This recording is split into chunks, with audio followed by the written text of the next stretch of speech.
Algumas aplicações para a nossa conclusão. Em primeiro lugar, Deus conhece todos os nossos atos e as suas consequências.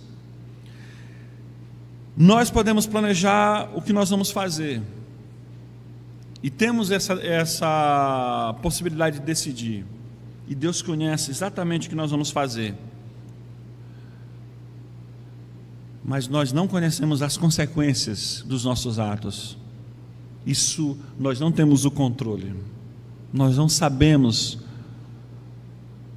como as coisas ocorrerão, qual será a reação, mas Deus sabe a consequência de todos os nossos atos. Ele tem um conhecimento perfeito. Isso, meus irmãos, deve nos alertar para que tenhamos cuidado com as nossas ações, muito cuidado. Mas, por outro lado, deve nos confortar também, que uma ação ou ações, comportamentos de outras pessoas, especialmente dos ímpios, não pode de forma alguma impedir que Deus faça aquilo que Ele planejou fazer na minha vida e na sua vida. Deus conhece nossa estrutura e nossos limites. O que nós podemos aprender aqui? Nunca Deus vai permitir que eu e você passemos por experiências que nós não temos as condições de suportar. Existe muita experiência na vida que a gente acha difícil, não existe? Que a gente sofre, não tem? Que a gente chega ali no limite, a gente está pensando, a gente pensa que é o limite porque a gente sente que é o limite realmente. O que a palavra de Deus nos diz por meio da onisciência de Deus é que Ele conhece você, Ele conhece a sua estrutura. Ele diz que sabe que nós somos como pó, que nós somos como uma flor que o vento bate e dispersa. Ele sabe disso. E o seu conhecimento é guiado também pelo seu amor. Acredite nisso. Jamais Deus vai permitir que você viva uma situação que você não tenha condição de suportar. Se você está vivendo alguma situação difícil, algum momento difícil na sua vida, na sua família, no seu trabalho, descanse em Deus. Deus conhece a sua estrutura e Ele vai te ajudar até o último dia dessa sua experiência. Não sabemos o que vai acontecer, mas tenha certeza, Deus estará com você. Eu sempre gosto de lembrar, Jesus chegou aos discípulos e falou: vamos para o outro lado do lago. Os discípulos foram. No meio do mar, o que ocorreu? Uma tempestade terrível. Os discípulos ficaram desesperados, como eu ficaria também. E talvez você ficaria da mesma forma.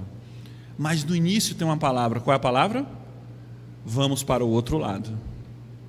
Se Jesus Cristo falou, vamos para o outro lado, nós vamos chegar no outro lado. Deus conhece. O Senhor Jesus Cristo sabia daquela tempestade.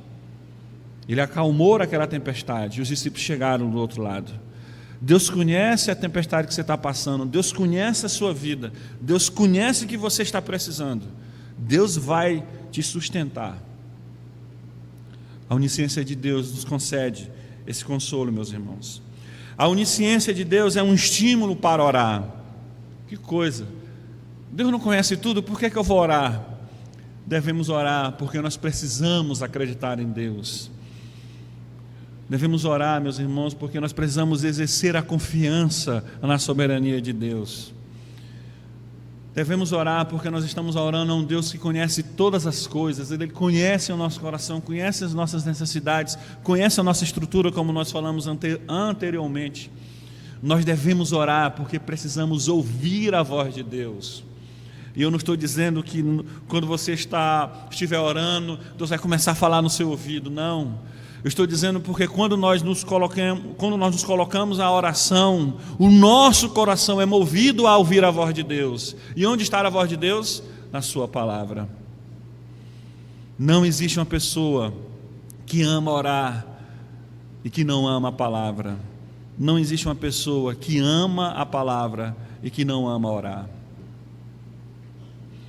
Quarto e último lugar, A onisciência de Deus é uma verdade cheia de consolação para o crente. E de fato é. Quando a gente para pensar, rapaz, Deus conhece tudo que está no meu coração, mas mesmo assim Deus me ama, é algo impressionante. Não tenho motivo para não servir a esse Deus. Não tenho motivo. Lembre que esse Deus é um Deus todo-poderoso, independente, não precisa de absolutamente nada, mas mesmo assim Ele decidiu nos amar antes da eternidade. Isso é consolador para nós. Meus irmãos, Deus lhe ama, e quando fala que Deus é onisciente, está falando que Deus é um ser inteligente, é um ser que tem vontade. Não se pode amar sem inteligência e sem vontade.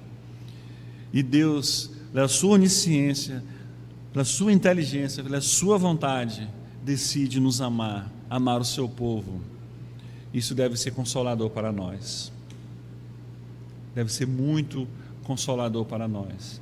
Aqueles momentos difíceis na vida, muito difíceis na vida, a gente deve lembrar: ó Senhor, eu não sabia que eu ia passar por isso, mas o Senhor já sabia desde a eternidade, antes mesmo do dia do meu nascimento, o Senhor sabia de todas as coisas. Isso deve ser uma verdade consoladora para nós, meus irmãos. Deus conhece o nosso coração, Deus conhece o seu coração, Deus conhece o que você precisa, Deus conhece. Que essa verdade venha descansar o nosso coração, venha trazer conforto para o nosso coração.